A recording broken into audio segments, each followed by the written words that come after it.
Bonjour à tous. Nous sommes aujourd'hui dimanche 27 février 2022 et écoutez là j'ai voulu faire un tirage un petit peu pour savoir un petit peu par rapport au on va dire au conflit qui se passe à l'Est, hein, voilà. Je vais essayer de faire attention à mes mots parce que c'est toujours chiant ça, faut toujours faire attention. Bref, donc je vais faire attention aux mots que je peux utiliser pour éviter encore une fois la censure. Donc voilà. Euh, donc c'est mon deuxième tirage pour aujourd'hui. Je n'avais pas prévu deux, mais bon, c'est pas grave. Bah, écoutez, je voulais juste voir. Par contre, c'est vrai que j'ai pas vraiment eu de réponse quant à, quant à l'issue. Comment dire? Bon, l'issue, oui, je la vois, mais pour qui? Là, je suis un peu plus dubitatif parce que je sais pas, j'ai pas réussi à avoir vraiment de réponse. Donc, écoutez, on va voir ça tout de suite. Alors ici, avec le 9 de coupe et la reine d'épée. Alors pour moi, donc le 9 de coupe, on sait un petit peu, c'est tout ce qui est l'abondance matérielle, etc., etc. Donc un petit peu l'opulence. Et là, avec cette reine de coupe, la reine de coupe, c'est quelqu'un, c'est quand même, c'est quelqu'un d'assez juste, quelqu'un d'assez... bon, je ne vais pas utiliser des mots qui vont peut-être déplaire, alors je vais faire attention. On va dire que c'est quand même une personne qui est assise qui a une certaine froideur, une certaine intelligence, elle est posée, elle est réfléchie. Vous voyez ce que je veux dire? Elle décide d'ailleurs, regardez, hein, cette reine de coupe, elle se laisse pas déstabiliser, vous voyez, elle a la tête de son ennemi dans la main, vous voyez? Donc c'est quelqu'un ouais, d'assez... moi ça me fait penser, voilà, moi ça me fait penser de ce côté-ci à la Russie, du fait de l'abondance, etc. Parce qu'on sait qu'au niveau de leur armée, on sait que l'armée russe, c'est loin d'être une petite armée. Voilà. Donc, c'est pour ça qu'il y a une espèce d'abondance, etc. Parce qu'ils sont vraiment très. Il y a une grosse puissance de feu derrière à ce niveau-là. Et c'est vrai que là, ça peut très bien symboliser la Russie, ce côté-ci.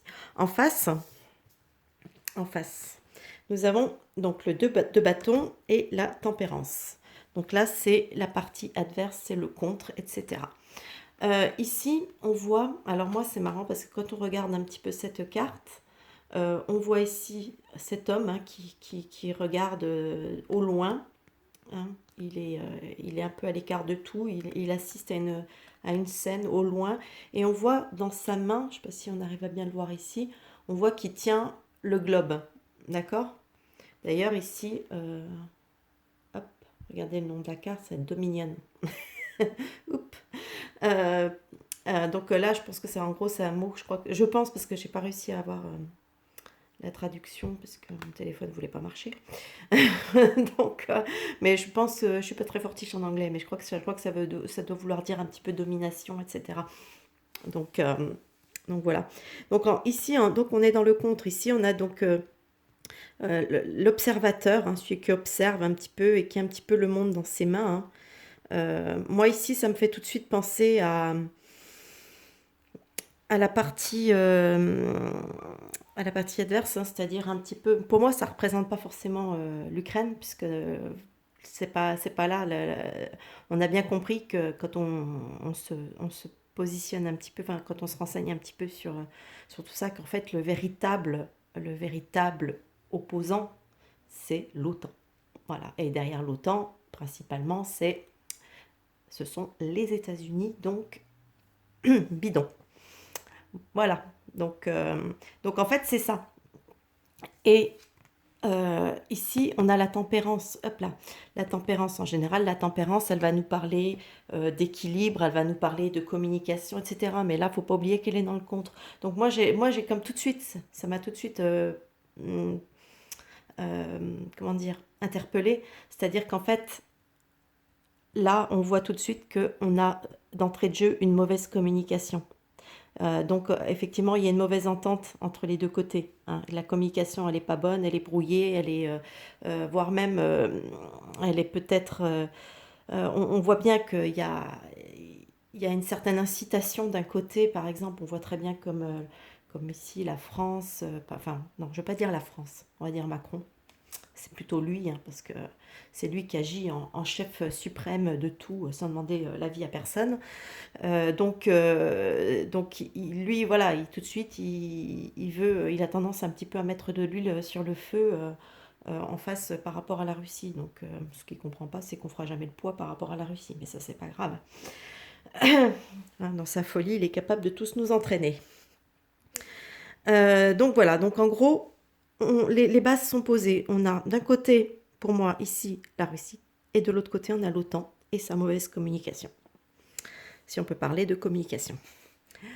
Au-dessus, alors, ce qui va dominer. Alors là, ici, c'est là où c'est un petit peu plus... Avec, ici, on a le 8 de coupe, donc qui nous parle de retraite, d'abandon, de quelque chose comme ça. Donc ici, il y a quelque chose. Abandonner. Il y a l'idée d'abandon, de se retirer, de retirer quelque chose, de partir. Ici, on a la force. Et ici, on a le pendu. Le pendu, ça peut représenter un blocage, comme ça peut représenter aussi un sacrifice, etc. Voyez. Donc ici, qu'est-ce qu'on pourrait dire? On pourrait dire peut-être que donc il y a un retrait. Il y a un retrait, une retraite. Avec la carte de la force, est-ce que c'est une retraite forcée, hein, qui en fait demande un sacrifice? Voyez, qui impose un sacrifice, qui est un sacrifice. Là, on a peut-être ça. Donc, est-ce que, si on parle peut-être de retraite un petit peu forcée, etc., est-ce que ça pourrait être les Russes qui se retirent d'Ukraine, ou alors est-ce que c'est un retrait des ambitions de l'OTAN qui vont lui imposer un sacrifice? Vous voyez, c'est difficile à dire comme ça. Là, c'est assez difficile à dire. En tout cas, quoi qu'il en soit, on arrive à la tour, le cavalier d'épée et le 7 de denier. Alors la tour ici, bien sûr, va nous parler, parce que c'est une carte qu'on connaît bien. Ici, c'est une carte qui parle toujours, d'ailleurs c'est vrai quand on la regarde bien, qu'est-ce qu'elle symbolise? En fait, la tour va symboliser la tour de Babel. Hein, c'est la tour de Babel, celle qui a voulu s'ériger plus haut, le plus haut possible pour en fait, quelque part... pour pouvoir, par rapport à Dieu, se sentir un peu presque au même niveau que Dieu, vous voyez, et que Dieu l'a tout de suite ramené à la raison en lui envoyant un éclair et en la décapitant, puisque là on décapite la tour, avec tous les personnages là, vous voyez, qui étaient au-dessus et qui chutent. Donc, en gros, c'est voilà, c'est quand on veut... Cette tour symbolise le défi des hommes, voilà, le défi des hommes par rapport à Dieu. Donc en gros, c'est ça. Donc là, effectivement, ça nous parle effectivement d'une défaite, d'une chute. Ici, avec le cavalier d'épée, on va parler d'une chute, de quelque chose hop là, quelque chose de rapide. Hein. Il y a la rapidité, il y a la notion de rapidité avec le cavalier d'épée. La précipitation, la rapidité. Donc ici, on a une chute qui va être rapide. Et ici, avec le 7 de denier, le 7 de denier nous parle de récolte. Il nous parle de récompense. Il peut parler aussi de patience. Mais là, en l'occurrence, moi, ça ne me peut pas du tout penser à de la patience, puisqu'en fait, ici, on a tout de suite la notion de rapidité. Donc là, ici, moi, j'ai plus une notion de récompense, de récolte. Donc il y a quelque chose qui va s'effondrer, il y a quelque chose qui va chuter. Voilà. Donc celui qui voulait, celui qui chutera, en gros, pour moi, si on fait référence, cette référence biblique, c'est celui qui aura voulu se montrer plus, qui aura voulu défier. Voilà, c'est celui qui aura voulu défier. Pour moi, la chute, elle sera pour celui-là. Ici, hop. Et ici, on arrive avec le magicien, l'as de bâton et la princesse de coupe. En fait, ces trois cartes, elles ont presque des sens similaires. Donc, j'ai pas voulu reposer davantage de cartes parce que je me suis dit, là, déjà, j'en ai posé 3 et 3 fois, ça veut me dire plus ou moins la même chose puisque le magicien, lui, va nous parler de nouveauté, de renouveau. On va recommencer quelque chose, on va repartir sur quelque chose. Ici, on a l'as de bâton. Regardez cet as de bâton. Vous voyez, il est il y a des petites feuilles, hein. Les feuilles, ça veut dire que ça symbolise la renaissance, la vie qui reprend. Vous voyez ce que je veux dire? Et ici, avec la princesse de coupe, ben, la princesse de coupe, c'est pareil, hein. D'ailleurs, regardez ce qu'elle a dans sa coupe, elle a une tortue. Elle a une tortue. Donc, ce qui symbolise aussi la stabilité, qui symbolise la tortue, hein. On en avait parlé dans un précédent tirage, hein, qui parle de patience, qui parle de stabilité, de longévité, etc. Et avec la princesse, ça nous parle aussi de jeunesse, de nouveauté. Donc, oui, de jeunesse, de nouveauté, de choses, voilà, de nouvelles choses.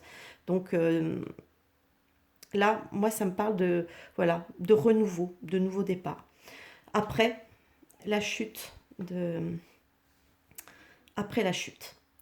Donc maintenant, savoir lequel va chuter, parce qu'en fait c'est deux mastodontes, hein, qui sont en train de s'affronter, hein. Donc lequel va chuter. Voilà, bah écoutez, moi je vous laisse sur cette question, hein, ça changera. Et moi, ben, n'hésitez pas à me dire ce que vous en pensez dans les commentaires. Et puis, comme d'habitude, hein, les petits pouces vers le haut, les choses comme ça. Voilà. Bon, bah écoutez, moi je vous souhaite une bonne soirée, puisque là c'est le soir, et je vous dis à bientôt pour une prochaine vidéo. Bye bye!